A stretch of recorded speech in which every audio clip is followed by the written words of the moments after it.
This program is part of the Infinite Potato Alliance. Visit us at infinitepotato.com. I'm Jared Stern. I think people should listen because we're desperate for attention right now. I'm also Jared Stern. This is what I like to call an exercise in benign narcissism. And you're Between Two Sterns.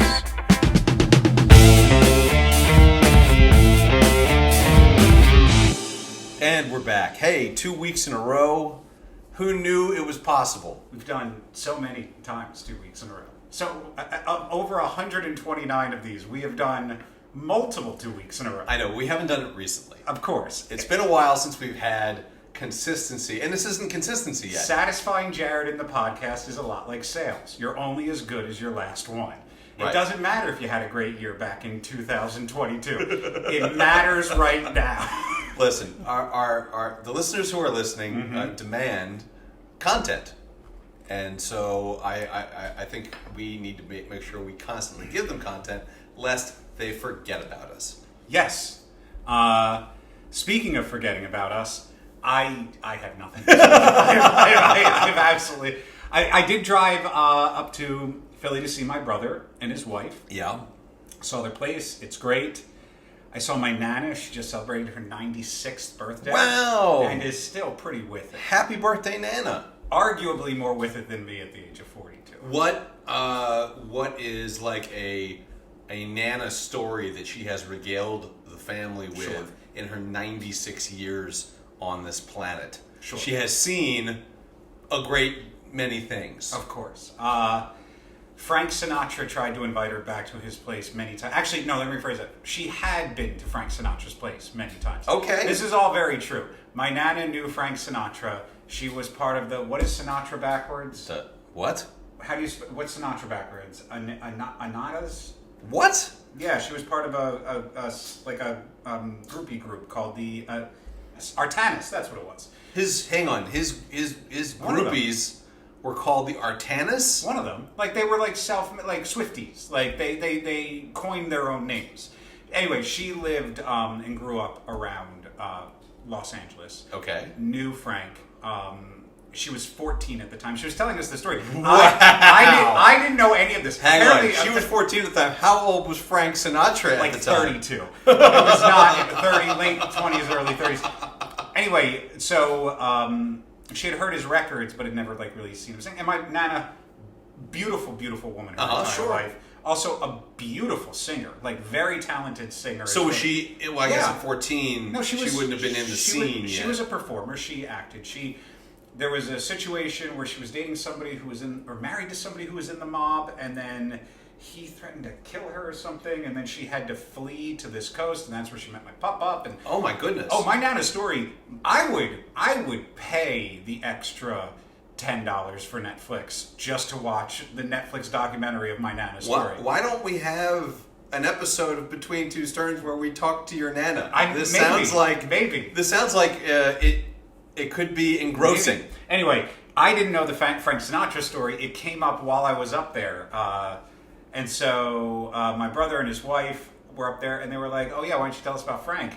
And then barely everybody knew. My dad showed up. He goes, oh yeah, she talking about Frank again? And I swear, this is how stupid I am. My grandpops, my mother's, so this is my dad's mom. Okay. My mother's mom's name is Helen. Her Okay. husband's name was Frank. Oh. And I don't know if this story may have been told around me, and I just thought they were talking about Frank. Sure. Because it's Frank Sinatra. Frank It's Sinatra not is one of Frank. those. Right, it's one of those names where you have to say the The whole name. whole name. Yeah. It's not like Sylvester. Like Right. if somebody's like, well, that would be the cartoon, I would immediately think of. Besides the point. Anyway, Nana was 14. At one point, she would go over to his house with her friends, hang out around the piano, sing. He'd sing. I mean, just hanging out with Frank. And here's the thing. There's never been a time, and I want to make this very clear, there's never been a time where I have ever thought I would possibly be disappointed that a 14-year-old girl did not have some sort of affair with a 32-year-old man. There's no scenario where that thought ever crossed my mind. But there's a struggle. There's a conceptual struggle there. But he was famous for a long time. He was famous then. Right, I understand that. So she could have been eventually of age. That's what I'm saying. And here's the thing. I wouldn't be around if she had gone. The butterfly effect of my Nana hanging around with Frank Sinatra. There is no me. But what a great story! What a great story for the podcast. She could have told all the other family members. For the other Jared Stern that you end up finding. Listen, I would have had so many others to choose from to do this podcast. No offense, buddy. I'm just saying. It might be worth it for the story. Unbelievable. But yeah, I need to, after talking to her, I'm like, I need to sit down with Nana and, get some of the details. Yeah, I mean, she's 96. You want those stories preserved. True. Yeah, incredible. So, she knew Frank Sinatra. Cool. But other than that, it was pretty... But other than that, what you're saying is your Nana peaked at 14. That's what you're trying to tell me. Certainly not. Look, 96 years old, 14 was the height, and it's been all downhill since. I don't know if my dad is ever going to peak. It's a beautiful woman. One of my favorite Nana stories is, so a couple Christmases ago, so she must have been in the late 80s, I would say. So 89, 85, 86? Okay. I want to say 86. We're having Christmas at my family's house, which, for those of you who know my family, growing up, we celebrated Christmas at my house. We celebrated Christmas at the Sterns. The Sterns held Christmas, not the Coonies, not the Rogers, not my mother's Catholic side of the family. For Stern Christmas, what it was my grandma, my grandpa, and Aunt Marie, my 3 Catholic relatives, and 35 Jews all came over to our house to all celebrate Christmas together and all exchange cash around a Christmas tree shadily. You reached an age where you aged out of getting gifts, and then everybody was Papa would be like, "Hey, come here," and he'd shake your hand and slip you a 50. But at what age do you age out of gifts? I'm curious. I think it was around 15. Really? That is young to age out of gifts. 16, 17, right around. I think college was maybe the pivot point. I don't know. I don't remember. Okay. Anyway, so one Christmas we're hanging around. My Nana takes a step the wrong way, falls. Oh, no. Fractures her hip. Oy. Take her to the hospital. My uncle, Stuart, was a urologist. He passed away, but he was a urologist, so we went to his hospital emergency Christmas Day. So now my dad takes his mother to the hospital. Mm-hmm. The doctor comes out, and he says, Mr. Stern, don't worry, we looked at your wife and everything's fine. And my dad was like, do I look 86? Or does she look 64? And the truth is she looks 64. She looks incredible. Any youth, you joke about this picture of Dorian Gray that exists where I'm not aging. Right. It's in the genes. It's the genetics of Anita Rio, who is just holding the line, right? Just Hodor, holding that door, making sure age doesn't pass. Yeah. I mean, she's 96. She still looks like she's in her 70s. Wow. She looks incredible. Yeah. So. Okay. Well, that's something. Yeah, and then I sat in a bunch of traffic. A lot of traffic this weekend. How many student drivers did you see? Dude, don't even get me started. We did see a bumper sticker, a car that had easily 50 bumper stickers on the back, and we tried to get close enough to see if... Please be patient, student driver was one of them? One of them. We also wanted to see if 26.2 miles, the thing was sure. But we couldn't. We did see a bumper sticker that said very big, we don't lick people. Or adults don't lick people. Adults don't lick people? We don't lick people. Okay. And that's an interesting stance to take. A very smaller bumper sticker underneath it. And we instinctually realized we needed to speed up in order to see. Sure, so you rear-ended somebody to read it. And underneath it says, lies adults tell children. Oh, okay. Because to go in strong adults don't lick people, we were like, well... right. I mean, sometimes they do. Depends on what part. Let's see the fine print. Yeah, right. Sure. But I feel like it's dangerous to put fine print on a bumper sticker. 100%. Yeah, no, I agree. It was dangerous. It's hey, reborn Braille. Yeah, right.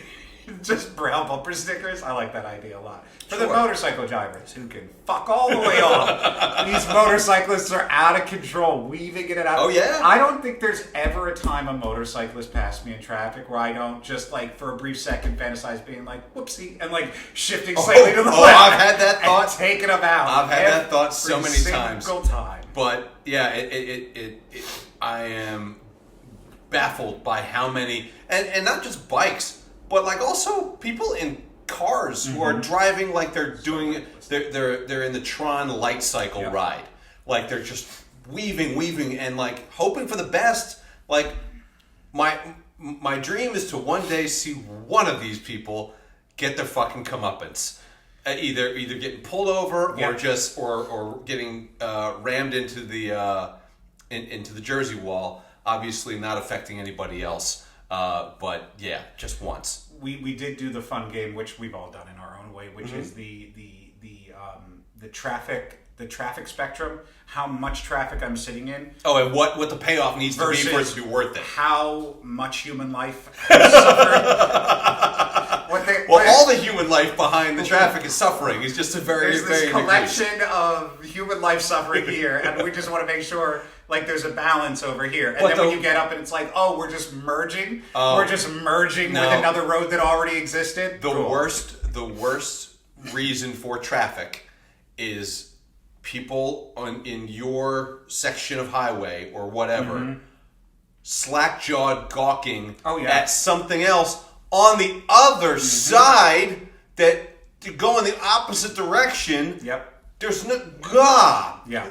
I think that like there need to be penalties for rubbernecking. Agreed. And I think that it's a great excuse to bring back the guillotine. That's all I'm saying. I think that these apps like Google Maps, Apple Maps, Waze, any of these navigation apps, I would pay a subscription fee for a live stream of whatever accident has occurred. I would get a drone, fly it overhead. I'm stuck in here for 4. Let me watch. Let me see how efficiently you're trying to fix it. If you're doing your absolute best, I can understand that if an oil tanker's on fire and blocking 4 lanes of traffic, this is something that I'm not going to be able to be like, get it and move it. But if it's just like somebody bumped somebody's bumper and they're still figuring out if there's a mark, then murder. Like, this is the point. This is the point. Like, we're done. It's just... Yeah, but then there's the whole thing like, if Google is employing drones if Google's employing... I'm just saying, for that purpose. Sure. And a swarm of drones is now hovering over top of an accident. That's going to be something people are going to stop and look at. I'm saying we're already stopped at the accident. I just want to know... I'm waiting for... Wasn't it Seinfeld that did that, like, telescope thing that floats... Like, he had a car where you could, like... I think there was an episode of Seinfeld where you could look into a periscope. Was it an episode of Seinfeld or an episode of comedians in cars getting coffee? No, it was Seinfeld. Where the concept was, I think Kramer had invented like a car telescope, like periscope. Periscope. That went yes, straight up, sense, kind of like a submarine, so you could see the traffic to see like how much traffic you're dealing with. I'm waiting for like a drone button, like an old school transformer. Like hit the button and a drone just kind of pops up and hovers above your car. Yeah, sees what's going on. Because that way you can see above like trucks and that sort of thing. I think there's also another layer to this, and the departments of transportation for Maryland, Virginia, DC, all these things. They have those overhead signs, the changeable overhead digital signs. Yes. A lot of times it'll be like silver alert or amber alert or whatever. But what I've been noticing, and I recently found out that there's going to be a law now to stop this, is that the writers at DDOT or at the Department of Transportation are trying to get cute, and they want to make sure that you don't either drive drunk or if you're not don't speed, or make sure you don't cruise in the left lane. And so they have catchy little phrases for you to read while you're on the highway, and it's like just clever enough to get you pulled over for distracted driving. Like that, like there is there was one during the Christmas season. It said, "You're not Rudolph. Don't drive lit."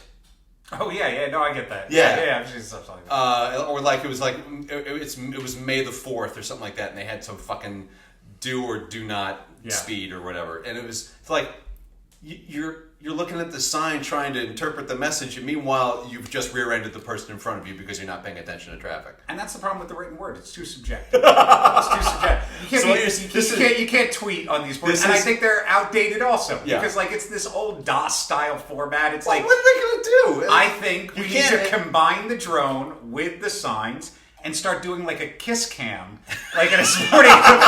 If I'm driving down the road and I see myself on the sign, I know the government can see me anywhere. Oh, wow. And I'm going to behave a lot more carefully if I'm being watched. Fucking great. If you could have a drone spot you texting while driving. It's just hovering, looking at you, oh, and be wow. okay. A, intrusive as fuck. B, I'm here for it. Yeah. That is, yes. Let's make that happen. Look, let's not pretend like we won't watch the episode of Cops where now they've incorporated Top Gun Maverick style drone driving, where just some kid who's graduated from World of Warcraft is sitting behind a computer, mouse and keyboard, and this drone is whipping through stuff. Hey, I would tune in for it easily. Careers of the future, right? Yeah, all that video game's not going to pay off. Well, I have a government job now, so I do get off on Indigenous Peoples Day. So I brought it back around to the holiday. Yeah, well, here's the thing, but just so you know, whenever people listen to this, it will be long past Indigenous Peoples Day, or maybe they'll listen to it on Indigenous Peoples Day of next year. Sure. I don't know. It's possible, but yeah, that's true. The other thing when it came to driving and traffic and all this other bullshit that's going on, one other thing I find fascinating is we have not incorporated advertisements at stoplights. Because stoplights drive me fucking crazy in Virginia because they last for 3.5 seconds. It's it goes on, and then by the time my foot has moved to the gas pedal, it's nope, just one car. Or I've got somebody blocking the box because they're the most fucking important. You're encouraging the use of advertising during stoplights? So imagine this. Imagine big bulletin boards above the stoplights, right? Now, let's say the average stoplight is really probably 45 seconds. Yeah, those are long ones too. 30 seconds to 45 seconds. The genius of the crosswalk with the countdown is I can sit there for 2 minutes if I know it's 2 minutes. Right. It's the unknown. That's the problem with it. I don't know how long it's going to be. I wonder how many people have cracked that code. I wonder how many people know that they can watch the countdown on the crosswalk to realize when the light's going to change. Because when that light bulb went off in my head, it made a complete game change. Yeah. And it's so frustrating when I don't see it. But now let's take that, combine it with advertisements, get big fuck off monitors above the stoplights that don't play when the light is green. Gonna say that's but when the light is red, boom, kicks on, right? Now I'm getting an advertisement for Chuck. Now, I know that reference is very outdated. Wow. But I was in the middle of the momentum of the sentence, and I couldn't think of anything else. You couldn't think of any other TV show or anything? Anything that has been force advertised to me more than the show Chuck. I feel that's... Chuck's been off the air for 10 years, 15 years. I still feel like it's constantly... That and My Name is Earl. Those two shows, I feel they forced me to... Anyway. Both of those shows just predate Facebook, for fuck's sake. But imagine being able to sit at that stoplight, right? Okay. And then a Sarah McLachlan-esque commercial coming on about abused dogs? About car accidents. Oh my God. Kids growing up without parents because they're driving drunk. Drunk drive, the anti-smoking campaigns, but the anti-aggressive driving. Sure, so instead of advertisements, awareness. That makes more sense. With some advertisements, make sure, because I'm going to have to get somebody to pay for it, right? Exactly. I think it's a genius. No, I think it's a great... Yes, especially with the now with LED boards being so much more common, and the fact that you can put, essentially a TV ad on like a bus stop. Right. Something easy, hey, take a breath. You're in a car right now. Probably is air conditioning. You're seated. You're sitting down, not doing anything. Yeah. Most of your life, you're craving this moment. Most of the time in your life, you're just wishing you could be seated, not doing anything, Seated. Seated. Not seated. Seated. Okay. Potato. Sure. No, that's wrong. Seated is wrong. Sit it down. Most of the time, you wish you could be seated down in a chair that can recline. By the way, Sure. That can recline, and in many cases is heated, and has massage features now. Your seated area is temperature controlled. Yeah. Right at your own hand. You don't have to get up to change the thermostat. It's right there in front of you. Right? Just take a breath. You're sitting down in a temperature control. You would want to be doing this normally. So just chill the fuck out for the next 20 seconds. Yeah. While the other people have to do something, which you don't want to do. If I gave you the choice of sitting down and pushing your foot lightly against something that's resisting you, or sitting down and doing nothing, you would choose the sitting down and doing nothing. So take a couple of deep breaths. You are still hitting a pedal that's resisting you, though. Right. That's the brake, just so you know. Yeah, no, you should definitely. And you should be pushing your foot against the brake at a stop in my sign, scenario, stoplight. in my scenario, people are so relaxed they're moving the car into park. And wherever you have to go, you probably don't want to be there anyway. So you're not even at the place you don't want to be at yet. Yeah, whether it's work or also work. Yeah. Also, it's 2024. You don't have malaria or tuberculosis. You're not on the Oregon Trail. Like, you're in a seated fucking vehicle where your biggest concern is that you don't want to have to be sitting longer than you're already sitting to get to the next place where you're going to have to stand up and do something. So what you're saying is among the awareness campaigns that are playing in front of you, ones that are against the sedentary lifestyle, probably not one of them. What I'm saying is perspective here. If you're in this vehicle, like there's something about it. There's something about the car that makes it. No, I know, because it gives you, when you're in the car, and I talk about this in my act sporadically because I still haven't really honed in on the bit yet. But when you're in the car, it's a very us against the world. It's a very you against the world scenario, because you are going to a destination, and you feel like it's a race, and you feel like whatever else is happening on the road is there to personally obstruct you. Well, it is. Well, no, it's not. It's there for everybody. We're all on the same road. We're all going essentially the same place. It's not just there to, hey, dude, how fucking self-important are you? Some of us are real people, and some of us are NPCs. Oh my God. I saw an NPC earlier. I was driving my girlfriend to the train station, and I saw a construction worker, a man dressed in construction worker gear with a thing, taking a hammer and having a pole, and just hammering it in the street. That was his job. There's no just hammering. There's no context for this. It's not connected to anything. Hang on, you're saying you found? I found a glitch. You found a glitch in the Matrix. I found a glitch in the Matrix. I get what you're saying. I do have, one of my dark thoughts is whenever I'm in the car, almost all the time, unless I'm in rush hour traffic, but anytime I'm off rush hour traffic, when I'm in the car and I hit traffic, my immediate thought is, where the fuck are these people going? I'm like, no, I know. What could you possibly do that's so important that you all need to be here? Where do you need to be? Where do you get the nerve? But yes, you're right. I think it's a lot like, my analogy for it is kind of like, we revert back to kindergarten, which is like, we're kindergarten, we understand there's a line, and we lined up, and then we all walk out the door. Yep. And in kindergarten, if some dickhead cut in front of you, then you could all socially be like, get in the back of the line. But in driving, if somebody does that, now I have to follow them home. To explain to them that they need to go back and get behind me. Have you ever done that? I know you have. I think we talked about this on the podcast. We definitely talked about this on the podcast, because I've indulged in that. I know you have. One time. I know you have. I'm more of I need to see who this fucking person is. But that's the thing. And then it's almost always a little old person. But that's the thing, because we generally can't see the other drivers. Yes. And anonymity is the enemy of empathy. And that's what I was going to say. It's a combination of kindergarten and keyboard warriors on Reddit threads. If you can't see correct, someone who's suffering, you care less about them. Right. You know what I'm saying?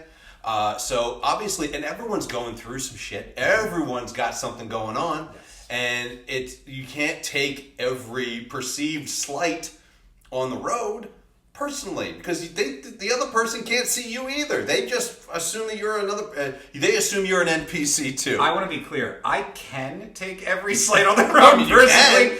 If You'd be a lot happier if I'd you don't. have nothing to talk to my therapist about. And now podcast would be so much less interesting. And now I'm really happy that I'm going to be driving to work 5 days a week because, oh my, all the more. But I don't know what the solution is. Have you heard like the studies where like, because like I also feel like I'm constantly sitting in traffic because they're doing construction to expand the highways. Sure. But then the studies that have shown that expanding the highways don't actually improve traffic at all. No, I'm sure. I haven't seen those studies. I am absolutely sure that is true, Right. though. Public transportation. But here's the other thing. Public transportation, now more expensive than driving. I looked at trains to take a train from here up to like Philadelphia, up to New York. It's like $140. It's like the price of a fucking plane ticket. Yeah. Yeah, there's no good solution. Just This species just stay where you are. Species is destroyed. I do look at roads and like roadways and whatnot and wonder if we could go back, if we could wipe the slate clean and start it from scratch. Like what are the choices for driving and roads that would be done differently to avoid where we're at right now? Well, I think, I once people became more aware of pollution, of the car engine exhaust, that sort of thing. This is the first I'm hearing about. Oh, really? Yes. There's pollution that comes. Some yes, in some cars now, the little it emits stuff that's not air, right, and can be bad for air. Yeah, this is like the ozone thing. Oh, they fixed the ozone. Ozone's good? Ozone repaired itself because of awareness. That was a good awareness campaign. So we stopped using all the fucking hairspray in the world we went more to gels and mousses. And I think the pomade made a comeback and people stopped spraying shit in the air. And the ozone layer healed itself. Good. And so, but obviously our ability to be swayed by awareness campaigns only goes so far. There is no more that we can know. It's not the more you know; it's the less we care. That's kind of where we've gotten now. We're in the run out the lease situation with this planet. Yeah, we're at the well, this place is destroyed. We're not getting our security deposit back. So we're just gonna get our shit out of here, and we're not even gonna pay for cleaners because like they're gonna take it out of the security deposit anyway. Yeah. No, I mean I feel like there has been just a general malaise that has fallen over most people who are intelligent enough to know what the fuck is happening, that we're on a clock. And it's not like we don't have a lot of time, like maybe 2 generations left? You think? Yeah, I'd say 2 or 3. Yeah. 2 or 3 at the moment. And that really depends upon the life expectancy as the generations keep going. But the life expectancy keeps going up. Well, it keeps going up because we're not at a critical mass of shortages and look, let's take the thing that's been driving this country for the past 10 years. We're already at an Adderall shortage. So with that shorting, everything else is going to start scaling back in a couple of generations. Oh, wow. Yeah. Yeah. Okay. Well, in any case, things just seem really bad. Do you remember when, like, the solution to, like, the By the way, thanks for coming to the podcast. I'm sorry to bring you all down. This is just the intro. This is the intro. It's supposed to be about the driving. We'll go for 30 minutes. Yeah. No, but well, whatever. They're here for this. It's the whole podcast. No. They're not here for this because the world is shit. So people come to the podcast like this to take a vacation from the shittiness. That's what we're here for. But that doesn't exist anymore. Momentary, fleeting distraction. Anymore. No more distractions. Look. What are you talking about? I'm going to explain it to you. You remember how back in the day we were like, oh, cars pollution, and then like a young lad came to the scene and was like, I have an idea. We're going to do electric cars. Mm-hmm. And then this company Tesla was like, we're going to fix it. And then that guy turned out to go full Lex Luthor. Just full supervillain. I know. What a great twist. Like, Oh, sure. on the reality show that is America. Yeah. Like, nobody saw. Everybody was hailing this guy as the next Iron Man, and then boom, Lex Luthor. Nobody saw it coming.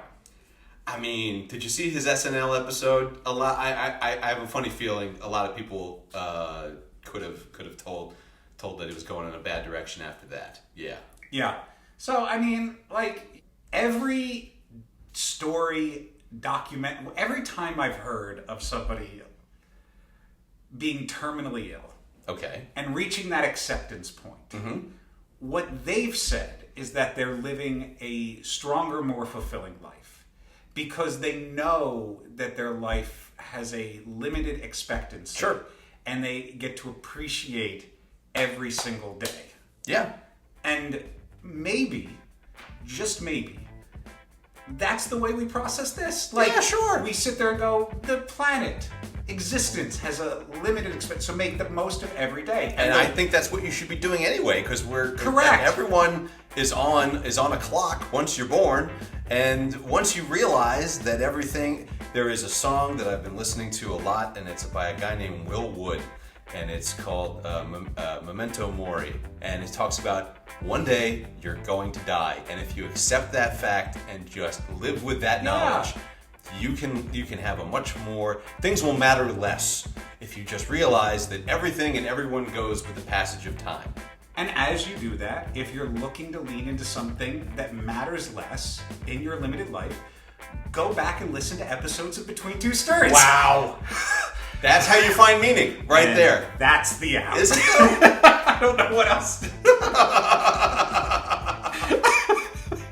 That's where you went to? I had it. It was there. That's where you went to. It was there. You have only a limited amount of time left. So please, go back and listen to every single fucking episode while you still can. Yeah.